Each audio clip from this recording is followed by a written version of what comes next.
make sure that you go ahead and check out the Beeline Entertainment Stuff and Things shop. We got all merchandise that you're looking for, everything to promote the show. That's right, from hats to glasses to cups to sweatshirts to t-shirts, you name it. Boys, girls, babies, whoever wants to show off that they love watching the Beeline Entertainment LLC. We can't wait to see you in your brand new gear. Come on and check it out today. Let's go!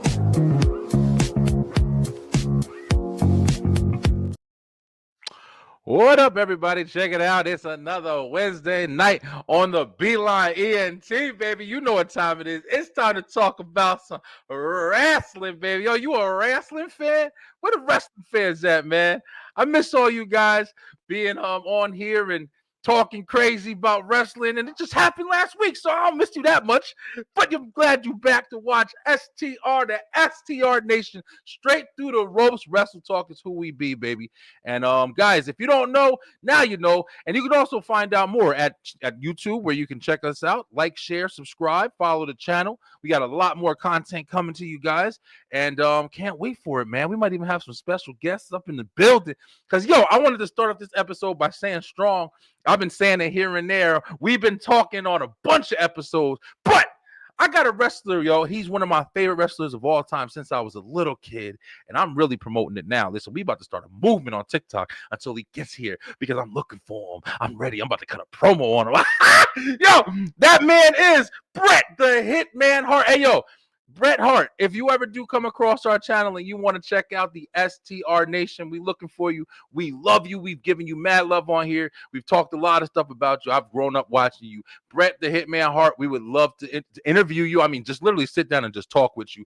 And we hopefully want to ask you some questions that maybe you never really asked before. You know what I mean? So we're really trying to do that. So Bret Hart, if you're out there, this is day 3, I think it is, of me calling out the Hitman, Bret Hart, to get straight through the ropes with the STR Nation, baby. Yo, who's STR Nation? I like to show you. Let's go. We are STR.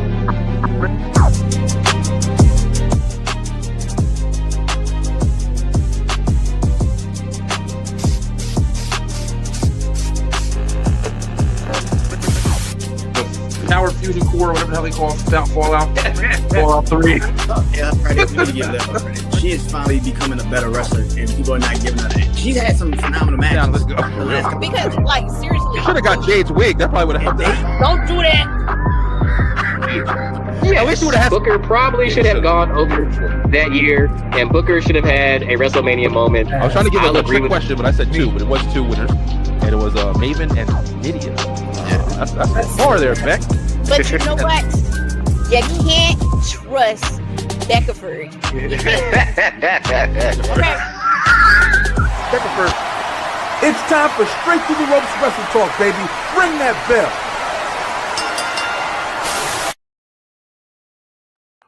That's right. That's right. That's who we be. Yo, check it out, man. Great to see you guys, man. It's been a really good week this week, actually. Had a really good Tuesday night show last night, man. Really enjoyed coming on here by myself and letting that therapy loose. Hopefully you guys enjoyed the conversation. We went down memory lane, yo. You saw a little bit where I was from, and you know, it was a really good conversation last night. I'm even trying to plan a trip to go back home for a little while. I've been in Georgia too long, bro. I need to get back home. But yo, look, who would we be if we ain't have a little bit of the STR crew with us, baby? The STR Nation, we growing, bro. We getting bigger. We got different people. Yo, big shout out, big giant shout out to the Holy Shit podcast, man. If you guys have seen them, they're amazing on YouTube and on TikTok, man. These guys have an awesome group. They love talking wrestling and they love the IWC just like us here. They recently had your boy Brian B on. We cutting it up, talking about wrestling, talking about mental health, talking about a bunch of different stuff. It was a really fun episode, really great episode. So shout out to Abe and Chuck and Ron T, the Icon, and Coach over there on the Holy Shit podcast. Go follow them; they're amazing. But listen, bro, we back to being heels. Kinda. We're gonna be having some fun conversation. And I wouldn't be nobody if I didn't have my tag team partner, Ride or Die, working or home chilling. And look like you're home today. We gonna bring him through the ropes, tagging in my man Slim. What up, Slim? What up, man? What up? I just cut a promo, bro. I'm cutting promos tonight, bro. That's one of them nights. What up, bro? Man, feel good. We made it through another semester. So as you can see, I'm home. See, So now throughout the summer, I'll be at home on the show now till August. okay. Happy That's about what's that. up. That's what's up. Hey, I wanted to say that's actually a perfect segue, real quick. I said it on the Tuesday night show, and I guess this would be an awesome way to tell you guys as well. Yeah, we're definitely about to be here. It is May, the middle of May at this point. We've been pretty much rocking solid for some back-to-back weeks now. As you guys know, some of you guys may know if you heard on the show, I'm definitely having a baby soon. Our baby boy, his name is Jackson Snell, and he's gonna be here at the end of July, right around my birthday. So, not gonna lie, I'm thinking about the Beeline ENT is probably going to take a little break at that point. We're probably going to be going on a little hiatus, and it won't be long. It'll just be like a little season interruption, but it'll be probably a few months, probably August going into September, and it's around the end of September we will be coming back. But yeah, having a baby, man, got to take some time off a little bit to get some stuff going. And we'll be back. So, but from here all the way to about August, the Beeline is going to be straight through you with brand new episodes every single week of all 3 shows. So you guys got that to look forward to, man. I'm looking forward to that little break. I ain't gonna lie. I'll be being daddy over here and working and everything. But Slim, speaking of daddy, bro, I see you with the baby girl out. She's smiling and making all the facial expressions now. How's it feel, bro? It feels good, man. Took her to a cookout at work today and gave mom a break. So it felt really good, man. Honestly, still one of the best things that ever happened to me. She's changed my life for the better, giving me this crazy focus because it's not about me anymore. And it's just, it changes you, man. It changes you, and it makes you want to be better and go harder to give them a better future and opportunities that maybe you didn't necessarily have. So it's a true blessing, man. It's a true blessing. Absolutely, bro. I'm definitely glad you got the chance to experience it. I'm glad you're happy. I'm glad you're raising a baby girl, man. We got to take care of our baby girls, brother. But check it out, man. Like I said, STR Nation, we in the building. We stay in the building. And who will we be without the honorary Oos that graduated into the Oos that is a main member of this show? Let me tell you something. I've been hey B, I went back and I know how to number all the episodes. I wasn't keeping track. I was just making episodes and shit. But I went back and I saw this man, he's been on ever since like episode 20 of the STR Nation and STR Straight Through the Ropes Wrestle Talk. This is an honorary. This is Oos right here, bro. My man, Brandon Janu from the Brandon Janu Show and the STR Nation, baby. What up, B? What up, man? Chilling, man. Definitely glad to see you, bro. I'm in a good mood tonight, guys. I mean, I feel really good. I had a good day today. I went and I told you all in the chat. I went and filled my house with food. When do we go food shopping, bro? It's like it just introduces a whole new world in your house. Like, get the refrigerator looking a little bare. Then you open that refrigerator, you're like, damn, I got food. I'm happy now. Especially with a family, man. You forget about it.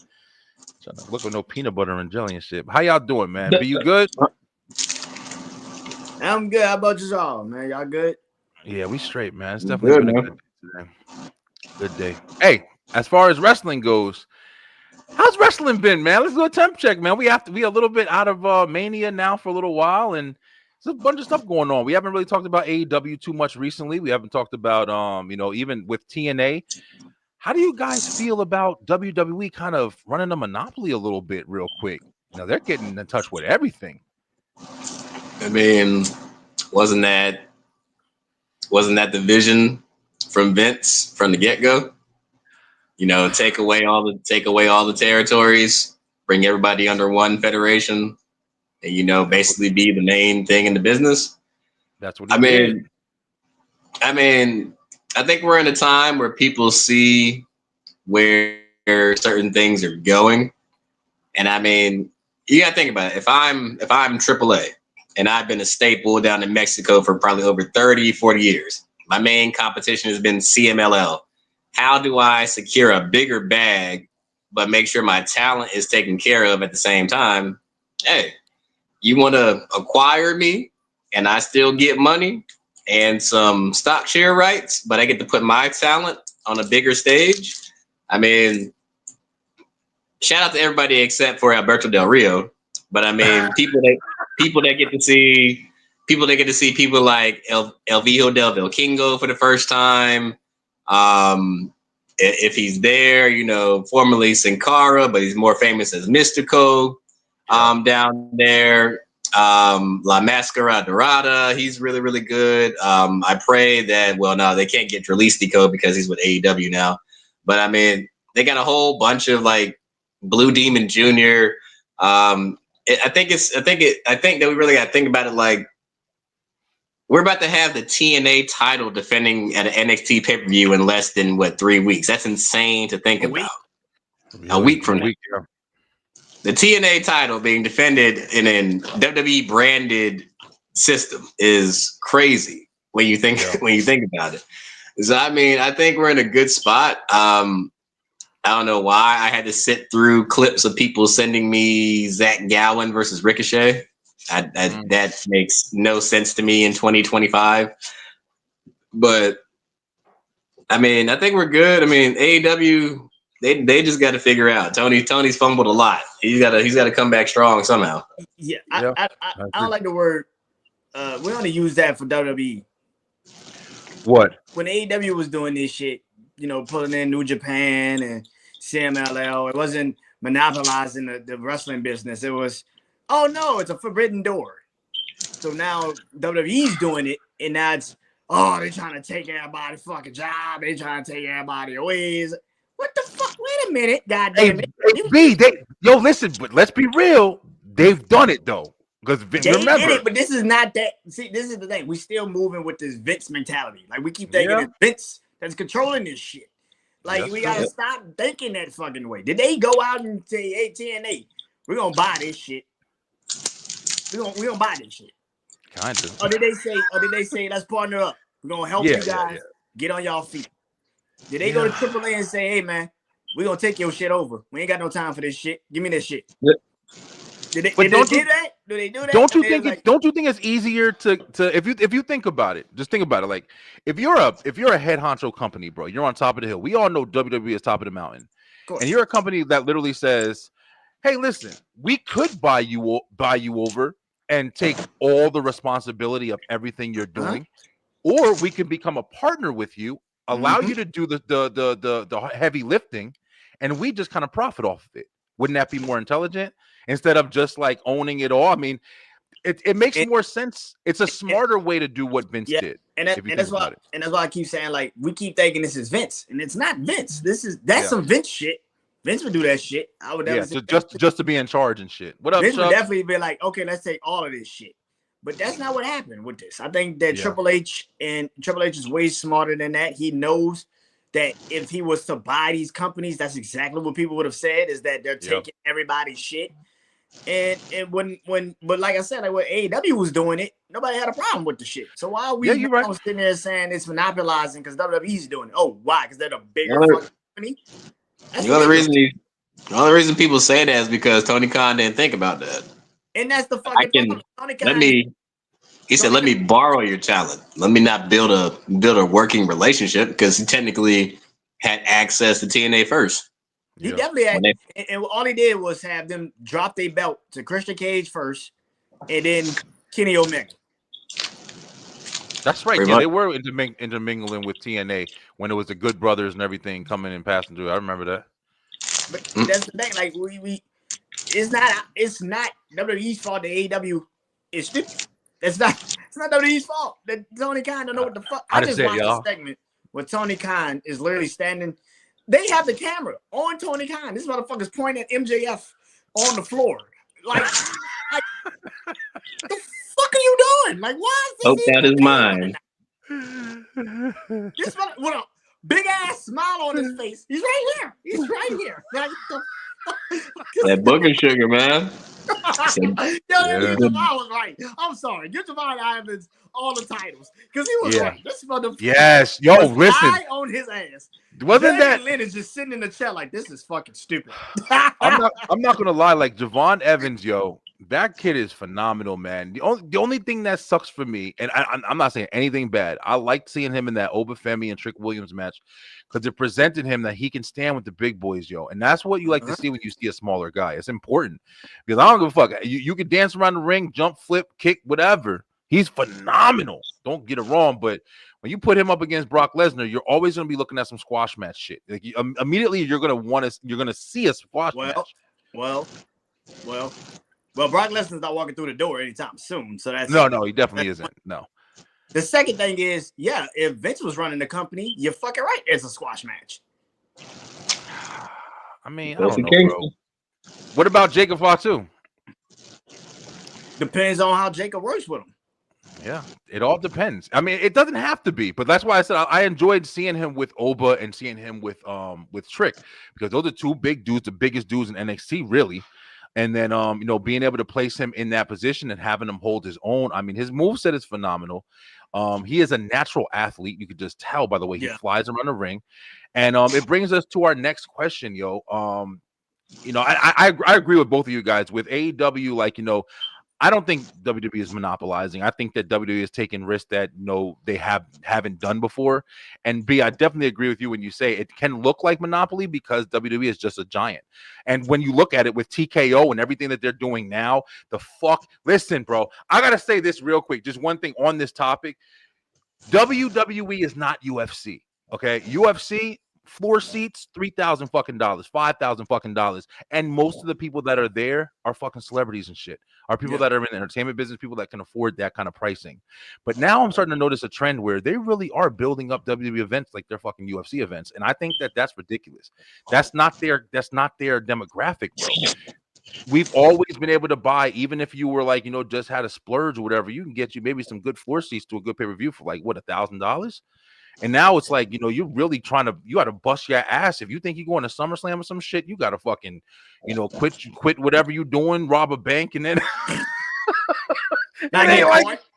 Not get caught. Yeah, right. Be on TV and get caught at the same time. I made it, mom. Motherfucker really got a AAA mask on this bitch. They wrestling and shit. Grande Americano in this hole for real. Hey, Slim, I know you going to be at a SmackDown this week, right? Yeah, I'll be at SmackDown this Friday. That's what's up. How was the seats? Like, did you notice a difference from buying your seats this time, or? Not well, a little bit. I kind of got lucky. I caught this on a resale, so phenomenal catch for a resale. But like hard cam side, front row, like I did see like average ticket price for hard cam side, front row or front two rows was like between $1,300-$1,400. So I mean, and that's kind of typical for I guess for a SmackDown or a Raw. It's not a PLE. Yeah. So I mean, it wasn't bad. I mean, you're talking to a guy who spent $15 on Sting's retirement match for a third row ticket. So I mean, right. I get it. It all depends on what event on the event though. Yeah, these tickets out here. I'm looking for Raw tickets right now for July 21st. I'm like, ooh, shit, these tickets need to come down a little bit here. Yeah, man, they went up. Yeah, they're talking about. I forgot what event. Oh, I think it's the what is it? The Evolution 2 or whatever for the women. Mm-hmm. I think they're doing that in Atlanta, and I was thinking about it, like taking my daughters and stuff like that to go watch it. And I mean, I'm not trying to buy no tickets. If I can't go and I can't sit in a decent seat, even though the State Farm Arena is pretty decent, like there's not too many places you can sit there where you won't really be able to see the ring well. But I want to have a nice seat, bro. But I'm not spending no fucking $800 to sit in upper deck section. Like, stop playing with me, bro. Like, no disrespect to the ladies, but I ain't spending no $800-$900 for three seats. But I'm gonna see, bro. But I do notice that it seems like ever since TKO took that over, I'm a loyal UFC watcher. Been watching for fucking like 10-15 years. And listen, it's not UFC. Oh shit, my dog flipping out. But yeah, man. Besides that, it's gonna transition real quick to we were talking about like Javon Evans and stuff like that, and recently we had somebody say something. I think we were talking a little bit last week. Will Ospreay, he came out recently saying, "Hey, WWE is ass. Everything is fucking horrible about it." I don't know why this guy hates this shit so much. AEW is the best thing you've ever seen in your life, and I can out wrestle everybody in WWE. Let's start with Slim on this one because this shit was interesting to me. And I mean, at this point, I think he's trolling. But I think I said this last week. I think he's trolling, but he might be just arrogant enough to believe this shit. He's not. He's not even the best wrestler in his own company. Ooh. Woo! Woo! Let me put it to you this way: without Kenny Omega blessing that boy on several different occasions, he's not in that spot at AEW right now. So he better be thanking God Kenny Omega put him over to do that. And don't get me wrong, as a person who's seen him live, phenomenal talent. Can go, has the look, has the aura, but you fucking shitting bricks if you thinking that AJ Styles, Seth Rollins can't hang with you. Like, be real, man. Come on. You telling me that's not even naming like beyond like heavy hitters. You telling me Roman can't hang with you? I'm trying to tell you. Let's be real. I've seen potential. I think they mixed it up maybe one time. Cody versus Will Ospreay. Cody can hang with you. I'm pretty sure you give him enough time. Carmelo Hayes can hang with you. I'm pretty sure Axiom could hang with you. Like, let's be real. Let's be real. Like, Will Ospreay is not God's gift to wrestling. How many people have we seen come in and just tote that shit? Like, yeah, I'm the best in the world. I'm the best in the world. None of this and none of that. I'll give you a great example. Hell, he can't cut a promo for shit. Hell, Lance Storm is probably one of the top 10 technical wrestlers of all time. You don't be talking shit like that. Like, Come on, bro. Like, you're not the great. I ain't trying to play. Drew McIntyre or Sheamus can hang with Will Ospreay on a high level. Ilya Dragunov could hang with Will Ospreay. Like, that's crazy. Gunther killer dude. Guys, check it out real quick. I wanted to play this. I wanted to get like just like you guys are saying, which I fully agree exactly what you guys are saying. But yeah, it just seems like he's really just tripping. But I really like the way this guy put this. He said something else too, but I'm gonna see if I can find it. Check this out. Let me know if you can hear it. I would argue right now, Chad Gable will out wrestle anybody on the AEW roster if you allow him to wrestle that style. The problem is Chad Gable has to wrestle within the confines of what makes successful television. So he follows a set of rules and standards that get him over with the crowd. It's just, this is fucking, I can't believe someone lets this guy talk. I will argue right now, Chad Gable. I felt like that was like the best way. I mean, he definitely jumped right to Chad Gable, which is another unfucking believable, phenomenal wrestler. I said this Saturday when I was doing the Backlash show, and I was talking about this. I said, I've never seen Will Ospreay fight anybody that wasn't a Will Ospreay type. Like, I've never seen him go up against somebody that wasn't like him. It's rare to see a Will Ospreay fight. Like, because I was comparing it to like Gunther and Pat McAfee. I'm like, that shit Gunther did, Will Ospreay can't fucking do. He can't do it. Because he can't fucking do it. He cannot bring somebody up to a match level like that. He can't get that. Do you think it's because he can't slow down? Like, would that be like your? It's not that he can't slow down. He can't. Outside of just his ability, he doesn't know how to sell shit.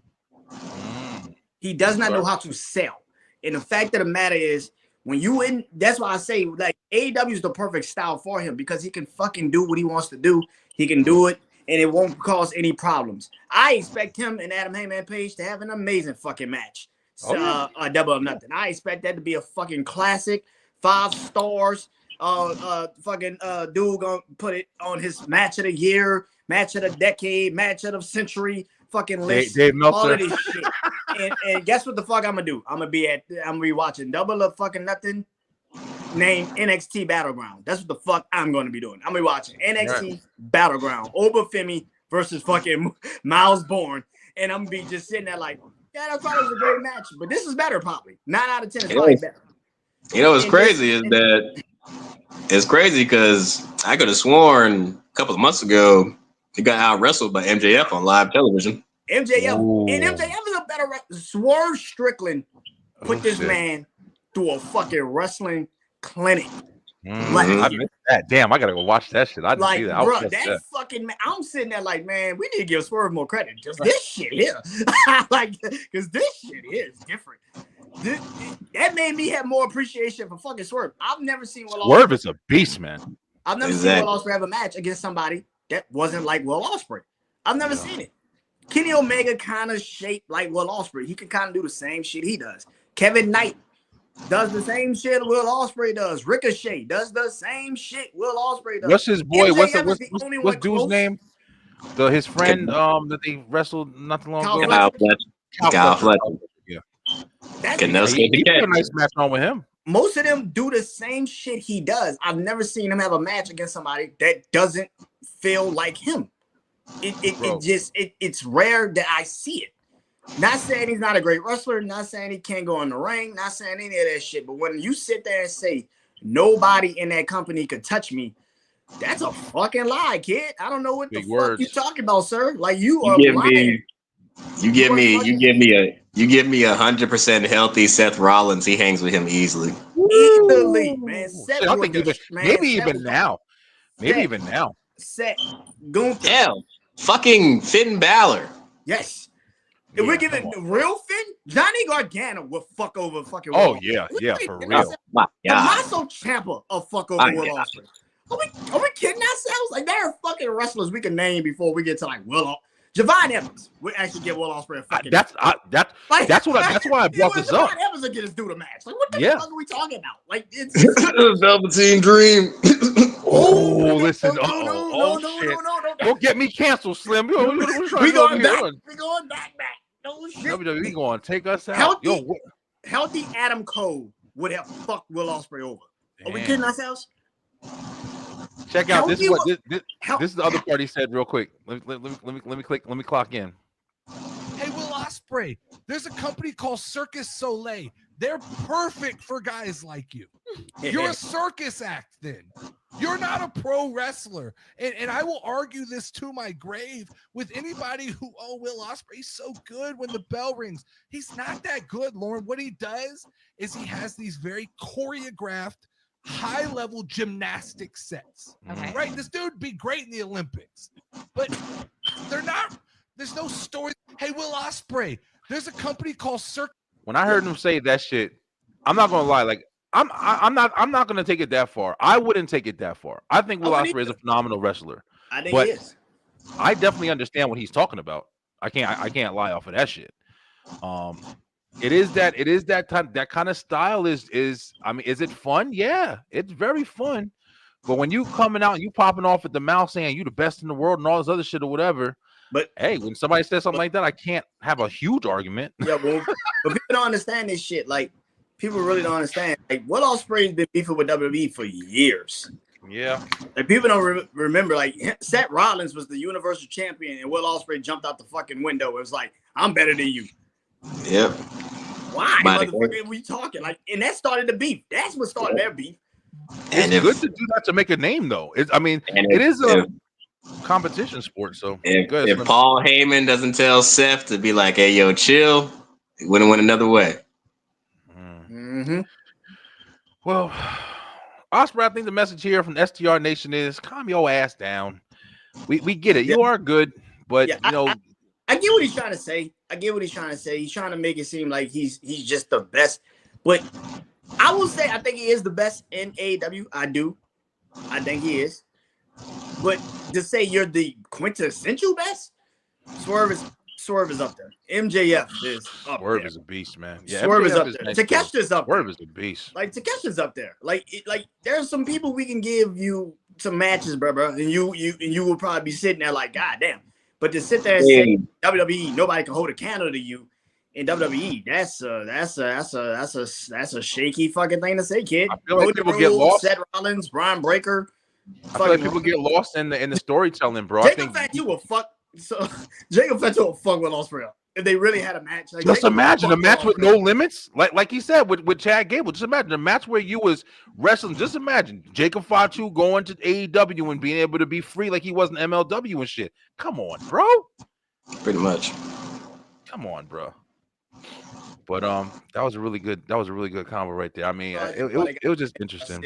And Nigel McGuinness in a ring together, going up against FTR. What the fuck is going on with AEW? Listen, I don't know, bro. I've been watching it a while. What is happening? You already know what's happening. It's gonna be they're lighting this up on a silver platter. Tony, I need my ultimate prodigal son to be the one to take the belt off of Moxley, but first I'm gonna sacrifice Hangman Page again. For the sake of a storyline. For a belt we haven't seen in over 5 months. Uh-oh, wait a minute. He said the magic word for a belt we haven't seen. Speaking of somebody who hasn't seen a belt, damn, I don't have the picture queued up, but I think you guys know who I'm talking about. She finally lost one. Miss Mercedes Moné. I thought I had the damn picture queued up here, but I didn't. Mercedes Moné recently just lost over in, I think they had a what was it? It was in Japan. Was it in Japan? Am I wrong? Mm-hmm. This is a New Japan pay-per-view. It's the American one, New Japan Strong. Yeah, so she lost in a triple threat match. She did not get pinned, and she made it very clear to the people who were, I guess, mocking her or trying to make fun of her, that hey, you lost. And then she's like, no, I didn't. I didn't get pinned. I didn't lose. Pretty sure you lost, bro. You lost the belt and everything. Creative control. Yeah. But, yeah. I think that do y'all think that this was to make room for the timeless Tony Storm's title? There's no possible reason on God's green earth that they should put her over Tony.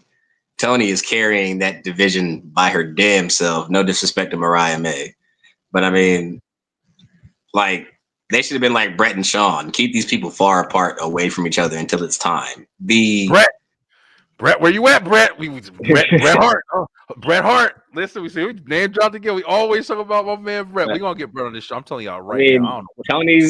Tony's killing it. Now, do I think it's gonna be a good match? Yeah, I think they can probably put on one hell of a show. But if she goes over, then what does that do for your division to have your main title and your secondary title on one person? That's crazy. That's asinine. Oh my God. I talked about this last night on my show. And I literally said, there's 2 scenarios this way could go. The second scenario is what it should be, which is Tony beats Mercedes straight up. And it creates Mercedes losing her fucking mind to the point where she loses every fucking belt. She gets obsessed with trying to beat Tony Storm. That's the best storyline because you give her a fucking character, finally, give her an arc, you give her something new, and she can fucking do that. Or the worst fucking storyline is you just let Mercedes just beat Tony Storm, which would be the stupidest fucking thing on the planet. Exactly. And it wouldn't make any damn sense at all. Well, B, this is what I think, yo. This is the bad thing about it. Your point is great. You know what I'm saying? Like, literally, that would be one of the best ways for it to go. She's been successful for a while. She's holding 4 fucking belts. I mean, she hasn't been pinned. I don't think in AEW yet. So it's like, at this point, she's dominant. She's on some Roman Reigns shit. I don't think that she's there for any other reason. I think that when Mercedes Moné, when she finally starts hitting the point where they're like, hey, listen, we have to do something else with you, I don't think she's gonna be there. I mean, she might be there for a check, but I think she's only there for the money standpoint, bro. Like, we keep saying it, and I don't think we're joking when we say it, but she's there to be the most relevant thing that's on AEW. And she's not, but as far as the women's division, she's walking around holding 4 belts. I mean, be real. And nobody gives a single solitary fuck.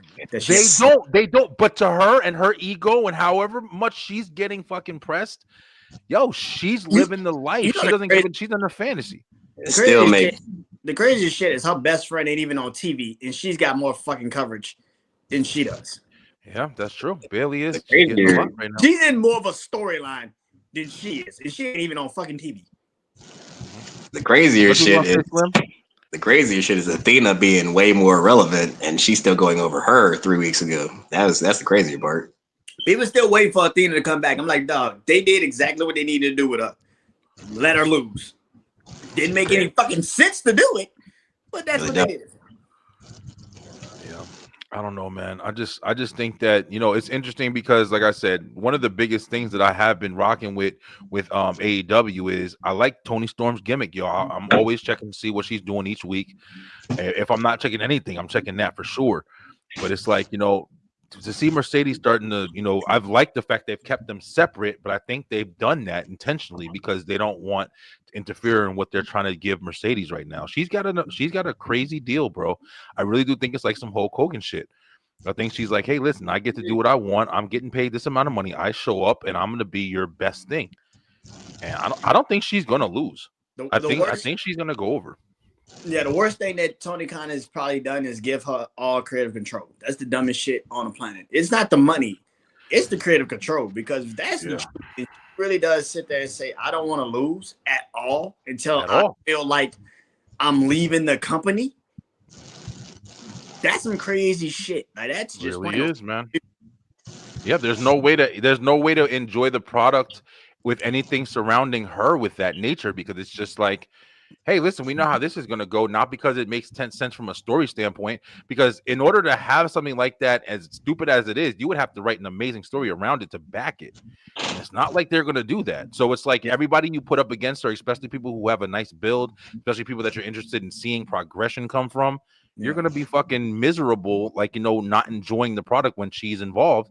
Not definitely an easy way just to keep people like, listen, this bitch on TV, let me guess, she winning. Like, ain't nobody trying to see somebody constantly like, yeah, bro. Like you told it best when you said, like, you know, the arc, man. You have to have a story arc where you're caring about people, like what they're doing with Roman right now. Like, you know, even though he's not on TV no fucking more, like you almost don't even care about him at this point. But it's like, I mean, you're seeing it right now on social media. Like, people are trying to get at Rhea Ripley because they keep thinking she gets pushed too much. It's like her story arc is the fact that she lost the belt, and now she's realizing, oh shit, I really lost the fucking belt. Like, I lost this shit. Man, listen, with Rhea Ripley, yo, I love Rhea, bro. I fucking love Rhea. She's one of the dopest talents. That place erupted last night when she on Monday when she came out.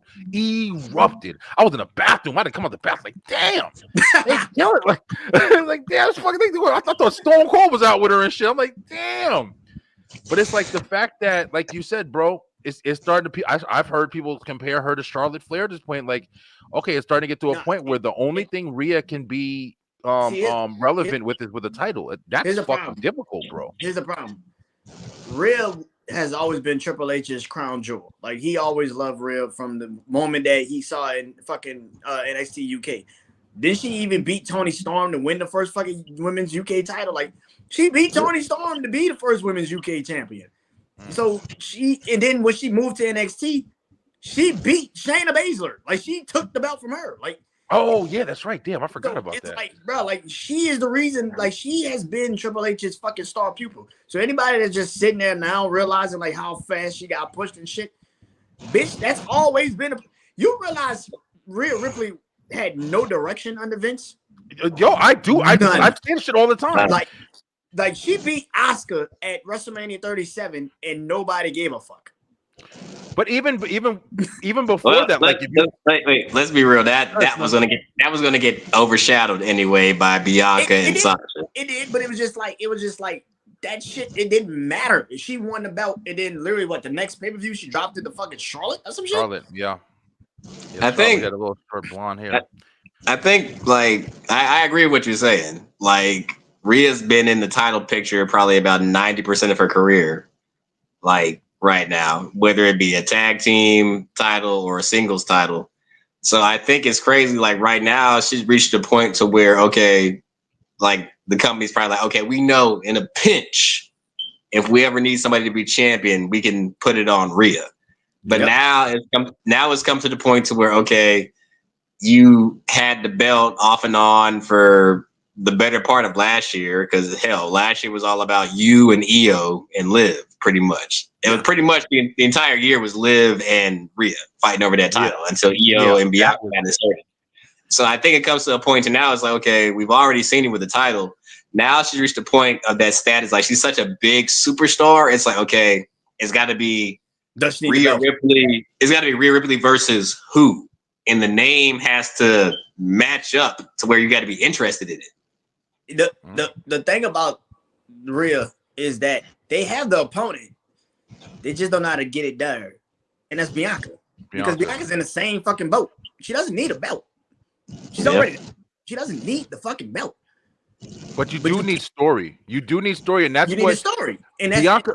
But Bianca was wrapped into that story with Naomi and Jade, and they did absolutely fucking nothing. If they're gonna but she got a broken face, so she can't really do shit. She's I know that. I definitely do know. I know Bianca's sidelined for a minute, but it isn't. I don't think it's going to be too long. I think they said like July. They're expecting her back. Yeah, but that's they have to. They're trying to get to that story, and I think that's the problem. Is like it's taking too goddamn long to get there. Yeah, because you still got Bianca and Jade. You still got a lot of other stories that you got to connect as well. Yeah. So I don't even think that right now, like you both were saying, like. We've been talking about this. I was saying when before she really jumped with Judgment Day. Remember, Rhea was running around with Nikki ASH and this and that. She was partners with Liv. She was running around with every fucking body trying to find some kind of ability to stay relevant. Because Charlotte did beat her, and after she lost that belt with Charlotte, it was a wrap. But it's just like Rhea is definitely one of the most dominant people in WWE right now, and she's one of the most popular people in WWE right now. But it's like at the end of the day, if you can't find a story for somebody without including a belt, what the fuck you gonna do? Because you can't be champion all the time. I think this is the thing that Triple H is gonna have to learn: how to create women's storylines when they don't have a belt. Good point. He's gonna have to learn how to do this because you can easily do a Roman CM Punk and set match with nothing on the line, and that shit be the best match of the whole fucking weekend. They got a lot of story though. They got a lot of story. But like, for the even most outside part, of that. But for the most part, they didn't really have a fucking story. Paul Heyman was the story. But I mean, like, if you could just take Roman and Seth and just put them in a fucking out of nowhere, but I'm saying that, but like that is still intriguing. You don't know how to create a storyline without a belt. Like Jade and Naomi, it's a great story, but now Naomi lost. What the fuck is the story? What's the story? Why are they so? Yeah. That's how I feel. That's why I feel like they don't know what to do because Bianca's not involved. And I mean, it's starting to look like that story was starting to go somewhere. But I think that they just had too much that intertwined with it. The whole Bianca winning the Elimination Chamber, the whole thing with her and Io, and it just everything started getting too entangled. And they kind of took the heat off of that story to the point where we kind of forgot about it at this point. We really don't give a fuck. Like, if she did if Bianca came out tomorrow and was like, I did push you, Jade, and we're like, oh yeah, that's right, she fell off a car and shit. I don't think we really care anymore. It's like so much that's happened. Like Jade's in Charlotte now, and he wants a bell from Tiffany. I'm like, you didn't kill the fucking story. Just she didn't fall off a car. Man, she didn't fuck herself up. Yeah, that did happen before WrestleMania and everything. I was like, oh okay, I'm not fucking care about that anymore. Like, so I don't know, bro. I do agree with you with the women's storylines and stuff like that. I think double that shit. I think that you can look at NXT. NXT is the perfect example. They got a bunch of fucking storylines. None of the women are close to a fucking belt. Yo, shout out to my man, little Randy Orton, and Stephanie McCoy.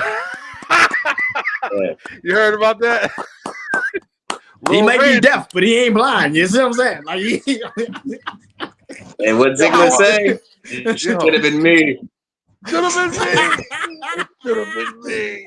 How often do you think she put him in that move she do? What's that booty move? Come on, do it again. That's yes, Vic. It's about to get hotter than some Cholula green. Oh, yes. That girl is gorgeous, man. She's a beautiful woman, man. Woo. Yeah, NXT too. I've been checking out NXT, man. I really like the direction that they're going with almost everything they're doing. I like Julia and Roxanne on. I'm glad they broke them up. I'm definitely glad they broke them, but I think it did give them a little bit of relevancy, a little faster. Just seeing them a little separate, breaking them up on screen, I think is intelligent because you kind of see the direction. It gives them room. I'm interested for Money in the Bank, man. Money in the Bank's going to be really interesting. I need one thing for Money in the Bank. One thing. Roxanne got to win the fucking briefcase. I hope so. I said it too. Roxanne got to win the briefcase. She got to win it. and she got to cash in on Tiffany. Tiffany and Roxanne. It's either that or you do what you should have done last year and put it on Chelsea. Ooh. I would not mind, but here's the problem. I wouldn't mind. I said that last night too. I said I wouldn't mind Chelsea winning it. The problem is I don't see how she keeps the belt after she gets it. Chelsea. Listen, we're also having a draft. If you guys saw, we're supposed to be having a draft soon. So there's definitely going to be some jumps.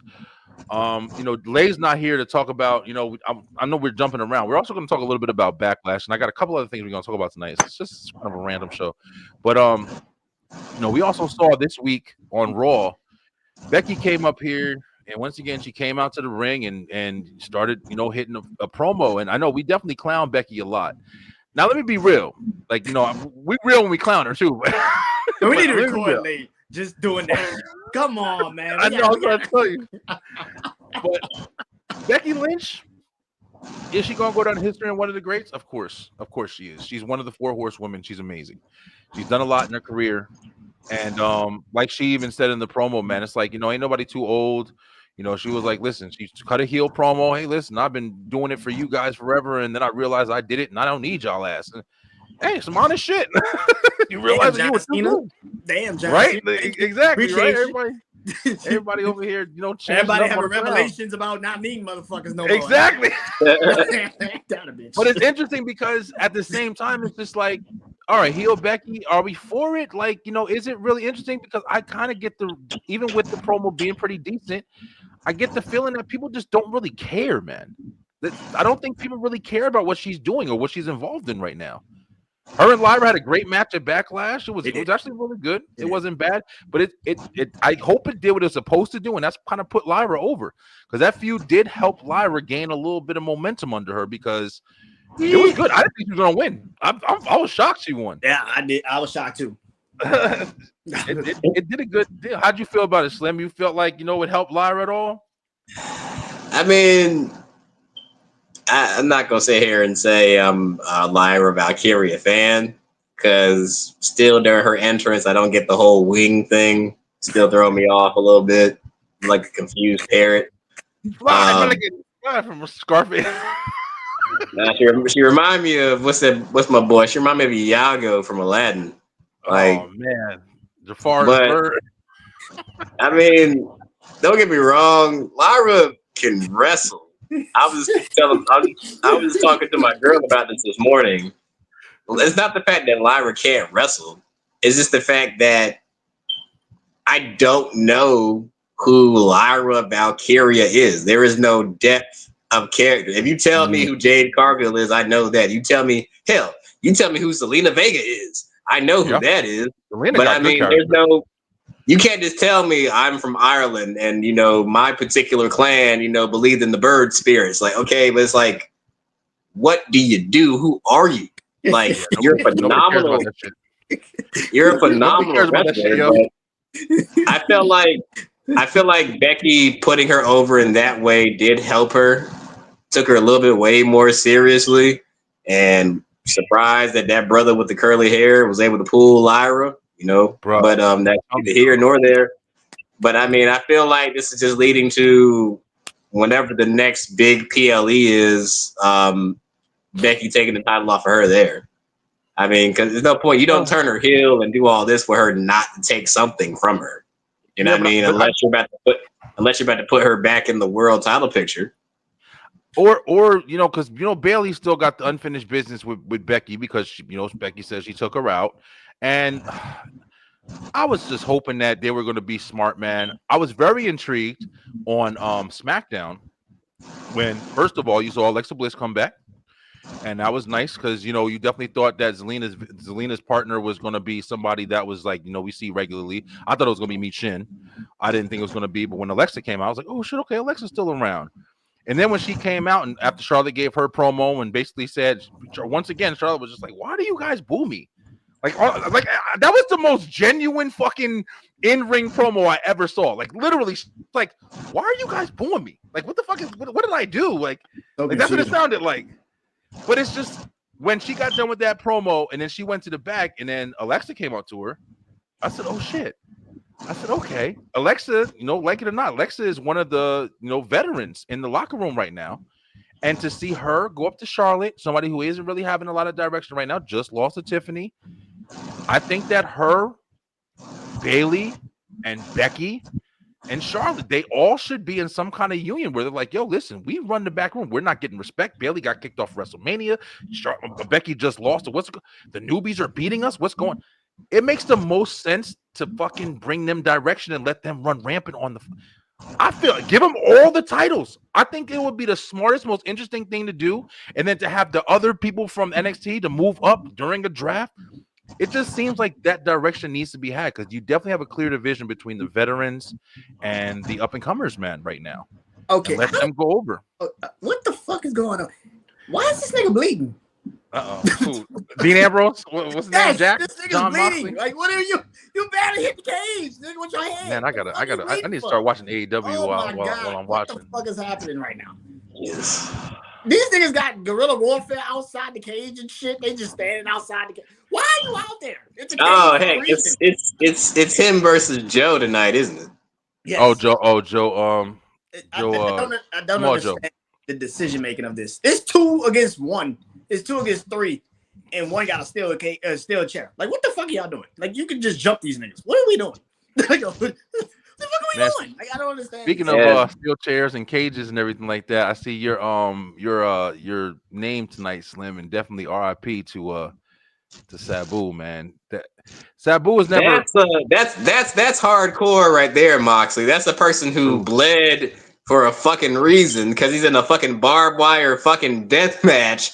I mean, wildness, man. I mean, and like honestly, man, if we're gonna segue into it, man, rest in peace, Sabu, man. Yes, I can't remember being, God, how young was I? Had to be staying up at like 2 o'clock, 3 o'clock in the morning, and like ECW randomly came on some channel, and I'm just like, okay, this is different than anything I've ever seen before, and like. Seeing and people don't realize there used to be like 4 or 5 Dudleys. It wasn't just Bubba Ray and Devon back in the day. And then seeing friggin' Sandman and a young RVD and a young Rhino, and honestly, ECW is what put me on one of my favorites. Don't get enough credit, Raven, because and me not understanding what a storyline was. Tommy Dreamer and Raven is probably one of the craziest storylines you've ever seen, where Tommy Dreamer only ever goes over once, but that rivalry is so good that when he went over once, it made Tommy Dreamer. Yep. But honestly, man, the first time I ever saw Sabu, I'm like, okay, who's this guy? I was like, is he related to the Iron Sheik or something like that? Because only person I knew who had the whole head wrap thing was Sheiky Baby. So I'm like, who is this? And I'm like, this dude's got scars all over his body, and they're saying he's so crazy that when he's bleeding, he crazy glued the wound shut. And I'm just like, yo, that's insane. And then like I'm seeing this dude leap from the mat onto the chair, onto the rope, and then flying to the outside, or taking a chair, putting it under his legs and doing a friggin' leg drop, or there's a spot where him and RVD do it both at the same time. Him doing Van Daminators, like just crazy. Like one of my favorite matches was him versus Abyss in Barbed Wire Mayhem in TNA to this day. He was so respected that Joe was a top guy in TNA, and they surprised him with a mysterious opponent, and Sabu was that mysterious opponent. This is back when like TNA was on like TNN, coming on at like 11 o'clock at night and shit. So I mean, like it was crazy, especially being 60. Like 60 is young, man. 60 young. I mean, you got through that last match with Joey Janela apparently high on whatever that K name is or whatever. But I mean, true legend. And I mean, this is what I say. Like to me, that's hardcore. And people in the comments be like, Slim, you just don't like John Moxley. No, I like John Moxley. I think he's a great wrestler. I firmly believe if John Moxley was still in WWE right now, he'd be in that mix right now with Roman Reigns and Seth Rollins. Oh, yeah. Where he should be right now. Where he should But be, my gripe with Moxley is always going to be you blade every single match when it's not needed. Yeah. Like even Cactus Jack didn't even do that shit. Like, come on, man. That's another one, true fucking hardcore. And I agree with you every bit, man. Sabu, for me, to be honest with you, I didn't know him from watching his matches. I knew him from his lore. I knew him from the spots that I saw. I don't know how many full matches I saw. I can't remember every full match that I saw, but I know I used to hear about him. And I'm like, who is this crazy ass guy? Same way you did, Slim. Like, just seeing this crazy guy with the scars all over his body, fucking leaping off the thing, jumping into the crowd, and wild shit, bro. And one of the first guys when I saw Rob Van Dam, and then just seeing him, doing the crazy, kicks through the ropes and barbed wire ropes and shit like that or whatever. Bruh, it was insanity. And this is the time where I was watching the hardcore shit. We had the hardcore championship, Boiler Room Brawls. One of the craziest matches, I was thinking about this shit the other day, that I ever saw, outside of the 2000 match with Cactus Jack and Triple H and the other hardcore matches was Big Show and Mankind in the fucking Boiler Room Brawl, man. They were over there just slamming each other on top of light bulbs and pallets, and Big Show had cut his finger. It was dripping blood everywhere. Bruh, shit was crazy back in the day. So we was watching that, and then I'm like, I hear about this guy on ECW, and I was like, seeing ECW every now and then. But it's like still, like when you did see it, it was like, what the fuck is this shit? It's crazy. A million chairs getting thrown in the ring, and two of my favorite Sabu moments are, number one, probably one of the greatest highlights he ever did was doing that triple leg moonsault on John Cena, adjusting himself mid-air, mind you, and still hitting that bitch perfect. But to this day, one of the best matches I ever saw, because it's such a good clash of styles, is him versus Rey Mysterio at One Night Stand. Because and the only reason, the main reasons I like that match is because Rey's gear is so fire in that match. It's like really slick. It's like I feel like he was like one of the first people it looked like he got a pair of J's on, like literally like fighting in them things. But like, and the spot they ended on a double count out, because it's like when Sabu comes off the over the top rope and does a flying DDT to Rey, it's still good, man. And like, he was just innovative, man. Innovative. And the thing is, Sabu didn't really have to cut promos like that. Nah. I think he always had a manager. Yeah, his style was what put him over, bro. The same thing with Cactus Jack. I mean, he didn't have to. He did. Mick Foley was definitely good on the mic as well. He was very short spoken, but those guys, their style speaks for themselves, bro. There's a lot of people. Rey Mysterio, he don't got to cut promos. His style spoke for him when he was in the ring. Unless you're Terry, it's awesome to be like that. Unless you're Terry Funk. Terry Funk too, man. I mean, I don't know. It's definitely a lot of different people that are just good enough with how creative they are and the risk that they take in the ring to where you don't gotta have a mouthpiece. You're entertainment. You're pure entertainment. So when they put you in a match, it could be with anybody. Those guys are the ones who don't have problems, not having to worry about, oh, we don't have a belt. What are we gonna do with them? Oh, we know what we're gonna do with you. We're gonna throw your ass through the cage. You're gonna be the motherfucker in the wheelchair after, because we utilizing your strengths here. But yeah, big RIP to Sabu from STR Nation, man. One of the greats. I'm not gonna lie, like I said, I wasn't like the biggest fan, but it's like I definitely knew him. I definitely remember him, and I felt some type of way when I saw he was gone, bro. But I'm really, really happy that he had his chance to wrestle his last match. I do see all these talks about, he looks like he took something for his match. Let me tell you something. I'm not wanting to speak on anything. I don't know what the fuck is going on, but somebody like him, I'm pretty sure he loved every fucking minute of whatever he did, and that was how he wanted to go, and that's what he did. So I don't think he had no regrets. I don't know him. He's not my family. I think that's exactly what he wanted to do. So RIP Sabu. We definitely going. Thank you for the legacy, brother. Real, man. But yeah, man. Guys, it's definitely been a good ass episode. I wanted to come on here and just shoot the shit with everybody on STR. And a lot of stuff to talk about. There's a lot of stuff going on in wrestling. Honestly, I was actually gonna I'm thinking about doing one of them shows we did, Slim. I don't know, Bia. I don't know if you were here for it, but we did a show where we kind of just like, you know, went around the room. We just talked about different things, like, you know, different things we were interested in as STR Nation. And I was thinking about doing one of those coming up soon. I don't know if you guys heard me or not, but in around July, I'm gonna probably be taking a hiatus. We're gonna be going on a little break and have this baby and do all that stuff, and then I'll be coming back probably late September. So we'll be back. It'll probably be going for like a month, and then STR will be back flying colors and, you know, talking all the wrestling all over. But before that, Bret Hart, I'm calling you. I want you. I love they do that shit in TNA. We want you, Justin Flash. We want you. I love that shit. We coming for you, Tessa. Yeah. I love that shit, yo. I love some of these new chants, bro. I love the Roman Reigns. I love that shit, yo. I'm telling you right now, that's the easiest way for Charlotte to get cheered by any crowd. Charlotte Flair. Yeah, somebody got started. You put Charlotte Flair versus Tessa Blanchard on the card. You already know who the heel is in that match. Yo, TNA is partnered with them too. That's a match right there. What's up? Why they ain't even talking about that yet? That's interesting, yo. Good shit, Slim. All right, guys. Yo, we did have backlash. I know it was a lot of stuff. Yo, shout out to Pat McAfee. He didn't die. That was pretty good. He did not die. Unlike this dumbass AEW storyline that needs to die immediately. This shit needs to die like immediately. Shout out to Pat. He did his thing and man, you getting the fucking title match against John Moxley? What the fuck is going on? I am so confused. AEW is going in on B right now. B. Speaking of going in on B right now, B.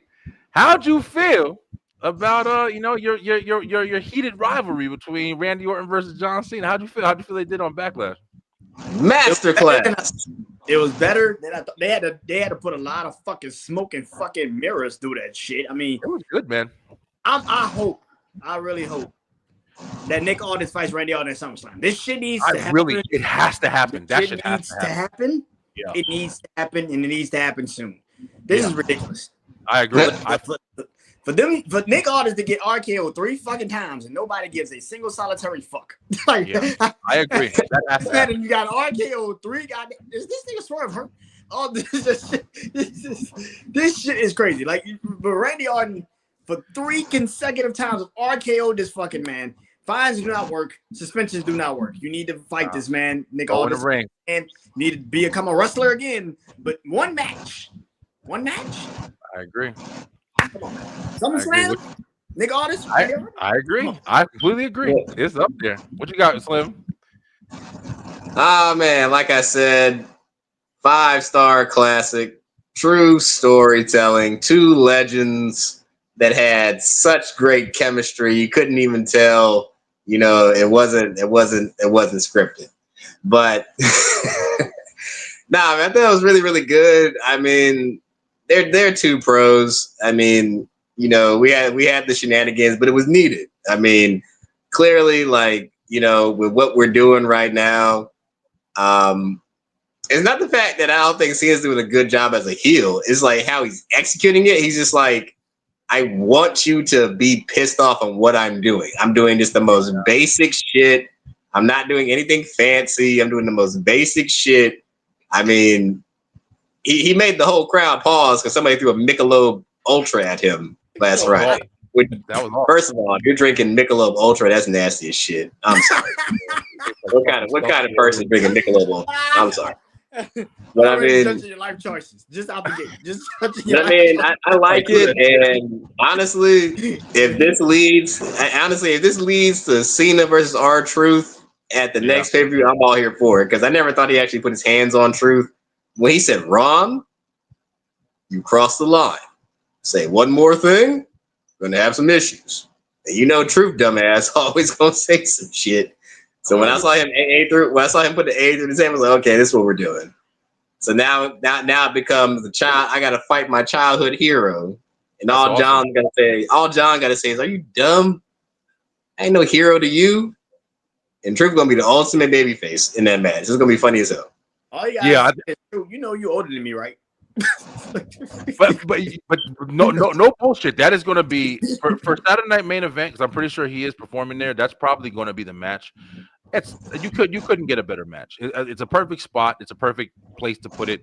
It's definitely needed. But I'm definitely going to say this, and I don't know if I've said this previously, but I definitely feel like this all the way. The thing about this heel turn with John Cena, I don't give a fuck when nobody says, bro. I'm sorry.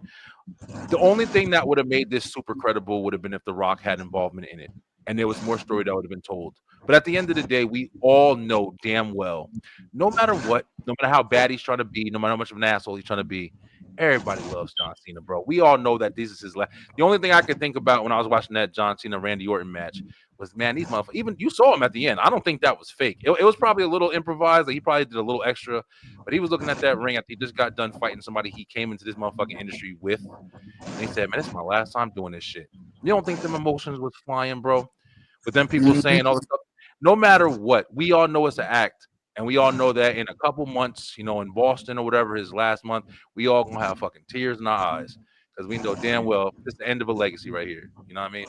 And it's just with for me, the heel turn is kind of way lacking because of that. Because I'm just like, John, you can hit my mother probably at this point right now, and I'll find a way to forgive you a little bit because listen, I'm gonna miss your ass when you leave, and you could be a heel, you could be a face. I kind of do hope they kind of flip it a little bit, and closer to the end, they give him some kind of way where he kind of just like, I've been so wrong, I'm sorry, and I love you all, and he just lets us really just love his ass.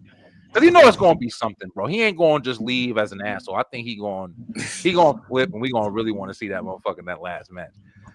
So I don't know.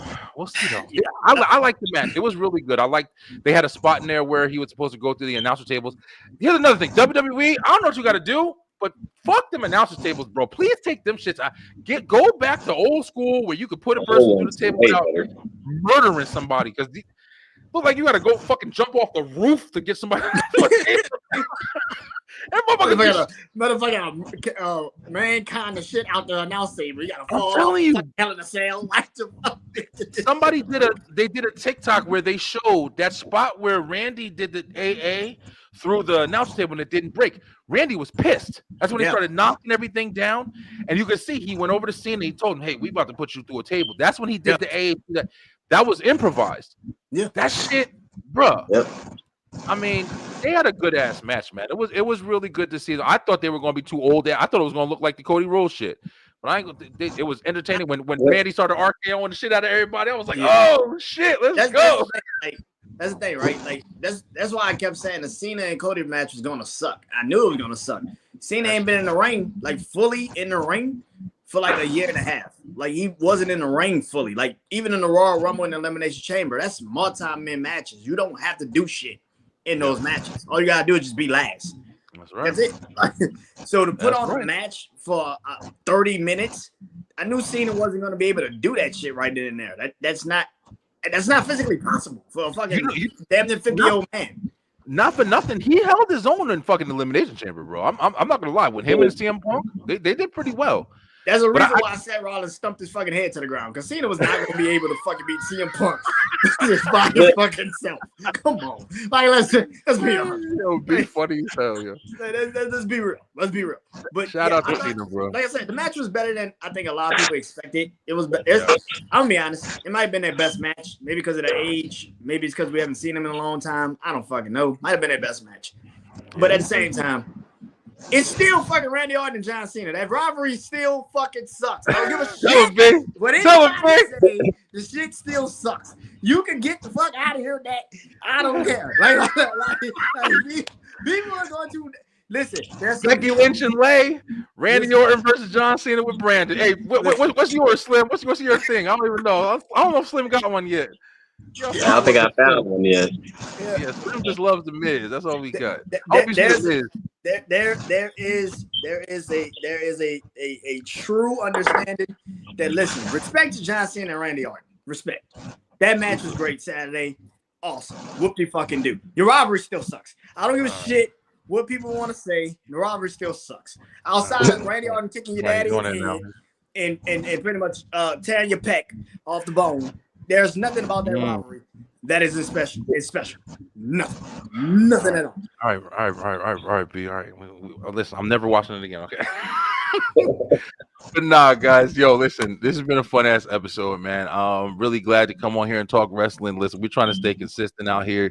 We're trying to make things happen, and we definitely doing it, man. I want to thank you guys once again, like I always do, the STR Nation, man. I want to thank you guys for showing up every week and getting on here and talking wrestling, bro. I know the people watching appreciate it. Thank you guys for y'all building us up. Our last episode had over like 300 and something views on Facebook alone, man. I mean, I really appreciate. I'm glad that we're able to connect with you guys, and we stand, bro. We stand. We ain't going nowhere. We stand here, and we're gonna keep moving forward, bro. But anybody got anything in closing? Mr. Brandon, let's start with you. B, you put out shoulder 5 minutes. I was watching some clips of your stuff on TikTok recently. What else you got going on? Got an episode coming out tonight. Life of Times Music. Still doing my 90s episodes with that. So bro, that shit been on with us, man. That I shit been really fun. want you to go on with us, man. I know. I love doing that shit. We're doing a nostalgia episode tomorrow on the entertainment show. Yeah. I gotta get you on the fucking show. Yeah, Life of Times Music been fun. I don't know what I'm gonna do after I do the 90s because I still want to keep it in the 90s. I might do cartoons or some shit. I don't know because I grew up a 90s baby, so cartoons, movies, shit like that. Might have to still do that, but yeah, before I go out of that. But yeah, then I gotta do my sports shows. The NFL schedule just got released, so I gotta do those. Damn, NFL coming. And then next May 25th, I got NXT Battleground rating review show. So we talk about those matches. It seems like it's gonna be Javon Evans versus Ricky Saints for the North American Championship. So I'm looking forward to that goddamn match. That's gonna be interesting. I expect Trick to actually beat Joe Hendry. I think you can do it for a week. That way too. You can do it for a week. You can have Worlds collide. Joe Hendry could get a bigger pop at Los Angeles. If he beats him in Los Angeles, it makes way more sense. Joe and plus Trick is a fucking heel now. You need to give him something as a heel to make him more heelish. Why not be the biggest fucking star right now in wrestling in Joe Hendry? I'm bored with Joe Hendry, man. I don't give a fuck anybody. I'm sorry. I'm bored with him, yo. Fuck the song. Fuck all that. I don't get it. I'm sorry. I'm probably you know what's crazy is that he's basic as fucking ring. He's basic. He's a very basic fucking wrestler. Body slam, choke slam, leg drop, Hulk Hogan. Like he's very basic in the goddamn ring. He is. He's fucking basic in the ring. But outside of that, boring. He is a fucking entertainer, and that's the thing about it. I think when he said he was in his contract year, he will be in WWE next fucking year. Yeah, I definitely. Let's get that shit out the way. NXT. He'll be in NXT. He'll be in NXT. I don't think he going main roster. Oh, he's gonna. He will fucking flutter and dust appear like he's Infinity Wars. He's gonna be on the main roster. He's gonna be on the main roster. I don't know. I don't know, bro. I don't know how long he's gonna be on the main roster. He's gonna be on the main roster. But yeah, Double or Nothing also is May 25th. Money in the Bank is June 7th, which is so fucking weird. I don't like WWE's gotta give us some fucking breathing room. Goddamn it! Like, please, God Almighty. Yeah, they saying a draft is coming. The WWE draft is coming. I don't know if it's true. They need to announce this shit and get us ready for this shit because this is ridiculous. Pretty much. They're building everything for SummerSlam, yo. SummerSlam is gonna be. They're gonna treat SummerSlam like it's WrestleMania. You know, Cardi B is gonna be there. It's 2 nights. I hope so. They're definitely gonna make a big ass deal. It's the first one they're doing like this too. So SummerSlam is gonna be gigantic. It's probably gonna be bigger than Mania this year. And also, Roman Reigns needs to come back at the end of Saturday Night Main Event after CM Punk and Sami versus Seth and Braun. Hold on. Holy shit. How did I forget this? How the fuck did I forget? This is one of the main things I want to talk about. That needs the main event, by the way. I don't want Jay and Logan Paul whoop-de fucking dude to having a match. I don't give a shit. The story is Sami, Punk, Rollins, Braun, Paul, Roman. That's the fucking story. Let me say this real quick, y'all. Go ahead, Slim. Does Roman come back alone though? Yeah, we saw Jeff Cobb debut. Whoever this nigga is, I've seen a couple matches or whatever, but whatever. Like, Jeff Cobb is good. Jeff Cobb is really good. Rhino Jr. alone. Nah, he's 5 times better than Rhino. Not even disrespect him like that. He's definitely more athletic. I saw him in Jacob Fatu's match. I saw him in Bronson Reed's match in I don't know if it was GCW or MLW, but Yeah, Slim. You Brandon said you said alone. Who you like hinting you at? said, Everybody says rumors that he might bring Zilla with him. I don't think so. I definitely don't think so. I don't think Zilla's ready for that shit, yo. What about Hikaleo? No disrespect, Zilla. Don't kick my ass, bro. Fuck that. What I about ain't. Hikaleo? I wouldn't be mad at Hikaleo. Hikaleo. Yeah. Yeah. Hey, listen, we'll see. But you just made me remember something real quick before we wrap up. Damn, I just forgot all about one of the biggest stories I wanted to talk about is this guy right here. Sami Zayn. You listen, I don't know what's going on. I don't know what's going to happen, but I definitely feel like I think Sammy's going to be the third member of this damn triple squad that Paul Heyman and Seth. I cannot see Jey Uso having this title reign without versing Sami Zayn. I feel like that's going to be his biggest competitor, bro. I feel like it's the biggest story, and I would not be shocked if that's the story for SummerSlam. I think Jay's going to keep this title until SummerSlam. I don't think he's going to get dethroned. I personally think that the Money in the Bank winner is going to win at SummerSlam, and that's going to be the real winner. You think it's going to be Braun, bro? I don't know. I feel like, well, I probably more want Karrion. I mean, Braun's in the Batista spot right now. Yeah. Play the heavy muscle to the main leader. Paul Heyman's the elder like Ric Flair, but he's not taking active bumps. So the fourth person has to make sense. A lot of people calling for Austin Theory. I get it. I really do get it. I think that they're really gung-ho on if you're gonna do the fucking rivalry, break them up and have him versus Grayson Waller. Y'all gotta quit trying to slow burn that shit. Like, come on now. Just do it. I mean, just do it. I need Triple H to do one thing for me. Stop pushing all these long ass storylines. Get to the fucking breakups. We do not need all these fucking long ass storylines. Like, Lord have mercy. Finn needs to turn on Dime. Dime needs to turn on Finn. Somebody needs to turn on somebody. I agree. Yep. I agree. And then honestly, for the last time I saw Sammy as a heel was the conspiracy gimmick. I'm not counting the bloodline gimmick because I don't really count Sammy as a heel there. It's kind of like that tween thing like Austin was doing. But for me to take Sammy seriously in a group like that, he got to do something disrespectful. He got to betray Jay in the most heinous of ways. Like he's got to do what Kevin Owens would do in that situation. I agree. Ooh. Jey Uso is the perfect person for it, though, because if you remember, there's once again, it's unbelievable dynamic. He can go all the way back. All those years you abused me, and then you're going to get the shot. Where was I? I sacrificed for everybody. His story is unbelievable. He did. Paul Heyman told me about you guys ever since I was with you. He did say when he came back, I wish I was here when you was getting ready for Gunther. I would have helped you, bro. I'm telling you, Sammy and Gunther. I'm the only other person. I beat him. What do you get? The top. I beat him. I get nothing. He could fucking it would be an amazing rivalry. Fuck Logan Paul. Fuck Gunther. I'm telling you, I don't want to see him and Gunther again. Him and Gunther again at main event. Come on, bro. Like the guy don't got. Well, no, it's gonna be Goldberg. We can Goldberg and Gunther. Him and Logan. I don't know how confident I am on that anymore, man. We might get Goldberg closer to the end of the year. They're saying nobody wants that. I don't want to see Goldberg nowhere near the end of nothing. I want to see his ass retired already. That's what. Yeah, me too. That's only Goldberg I want to see is Gage and NXT. That's it. What about Lil Randy? That guy. Lil Randy. I'm never calling you Miles, whatever the name is. You Lil Randy, bro. You gonna be Lil Randy forever to me. But Lil Randy and all, listen, B-Line, I love you guys. Slim, you got anything before we close out, bro? B pretty much covered it. Since I'm officially out of the busy time of the year, we'll be back on the TikTok grind soon. Had to, get baby girl to the point to where, she was okay learning days from nights and that plus work and everything else. You kind of just make your sacrifice and do what you got to do, but definitely gonna get back on the TikTok thing. I think Worlds Collide is gonna be really, really good. I can't wait to see the matchups for that. Been going back and keeping up track with AEW. To me, the easiest thing sometimes is wait till they do the video package, because they always do a video package before their pay-per-views to show you like the main storylines going on. So I mean, I feel like right now it's really the writing's on the wall.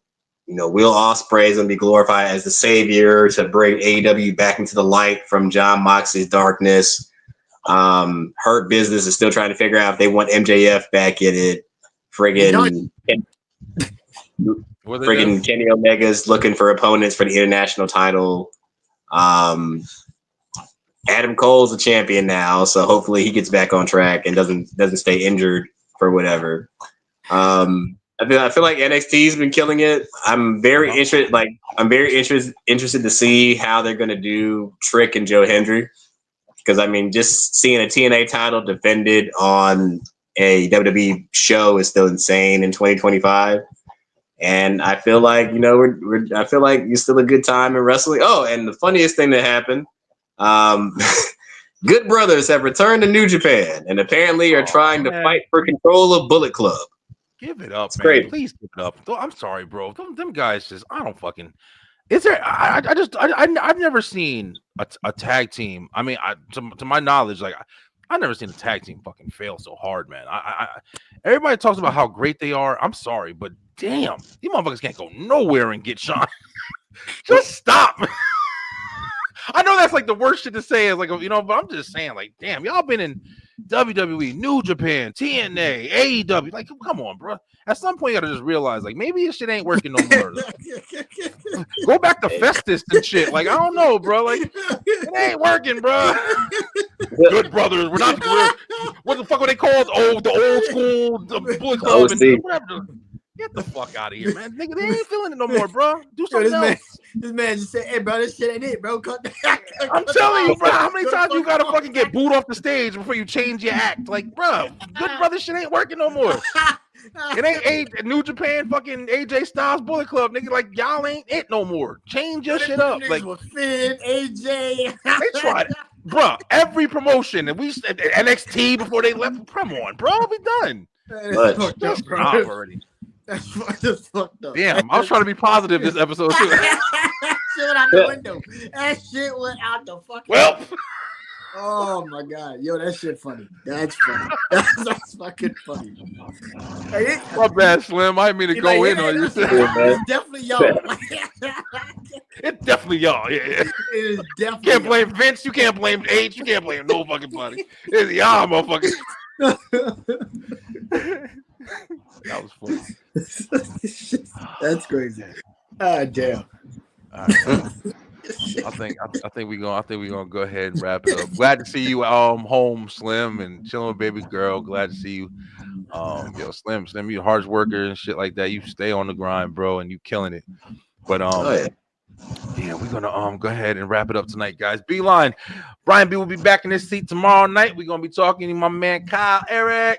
Me and Kyle gonna be talking about nostalgia, baby. We're gonna be bringing up some events that you might have missed from back in the day, the 90s, not the 70s, no way, but the 90s and 2000s. We're gonna be talking about some things that we talk a lot about, TV shows and stuff like that, but this time we're gonna be doing a little bit different. We're gonna be talking about some things that we miss, some things that you might not remember, and then you're gonna see it and you're like, oh, I remember doing that. We're gonna do that. It's like Back to the Future week this week or whatever. But of course, until next time, make sure you go follow Slim on STR Slim on TikTok. Make sure you follow Brandon's new show on TikTok as well. And of course, follow the STR Nation on TikTok and Facebook and everything else, guys. We will be back next week. What up, Warren? We on our way out, brother. Hope everything's good. But stay true, stay positive, pay attention, because we gonna be here talking that wrestling, and we out. Peace out, guys. Have a good night. Thank you guys so much for watching. If you enjoyed that episode, make sure you head on over to the Beeline Entertainment LLC YouTube channel, where we have so much more for you. We have the Beeline Web Show on Tuesday nights, as well as Straight Through the Ropes Wrestle Talk on Wednesdays, and of course the Beeline Entertainment Show on Thursday night. Join us and make sure that you hit that like, hit that share, and of course subscribe with that bell button for the notifications, so you can make sure you're getting all the great content from the Beeline Entertainment LLC. Let's go!